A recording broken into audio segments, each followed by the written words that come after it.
এবার আমাদের ডেস্টিনেশন হচ্ছে অযোধ্যা।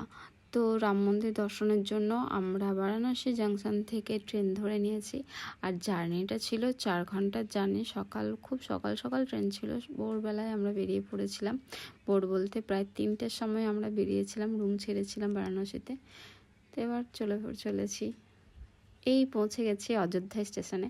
স্টেশনটা এত সুন্দর, অনেক বড় একটা স্টেশন, অনেক জায়গা। তারপর তো আমরা ওখান থেকে নেমে ওখানে একটু খাওয়া দাওয়া করলাম স্টেশনে। তারপর ওখান থেকে সামনেই বলতে প্রায় 2 কিলোমিটারের মতন হেঁটে আমরা আসি এখানে রাম মন্দিরের কাছে। তো এইখানেও যে রাম মন্দিরটা আছে, অত দূর আমাদেরকে যাওয়ার জন্য দেখো দূরে ওই চূড়া অবধি যেতে হবে। এটাও কিন্তু 2 কিলোমিটার হাঁটার রাস্তা। তো ওখান থেকে আমরা হাঁটছি।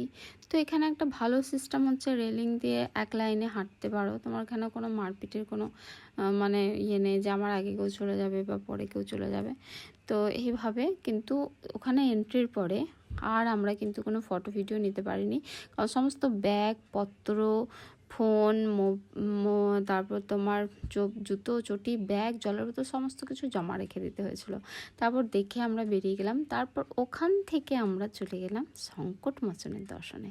কিন্তু রাম মন্দিরটা দারুণ ছিল, সত্যি রাজার মতন ছিল। একদম সোনা দিয়ে দরজাগুলো তৈরি করা হয়েছে, গোল্ড দিয়ে আর কি। তারপর হচ্ছে আমরা এখানে মানে প্রচুর সিঁড়ি বেয়ে যেতে হয়েছে, উপরে উঠতে হয়েছে। তারপর আমরা দর্শন করে খুব ভিড় দর্শন করে চলে আসি। লাস্টে সবাই কিন্তু যারা আমার ভিডিও দেখছো, জয় শ্রীরাম কমেন্ট করতে কিন্তু একদম ভুলো না। আর এই ভিডিওটা কেমন লাগলো তোমরা আমাকে অবশ্যই জানিও।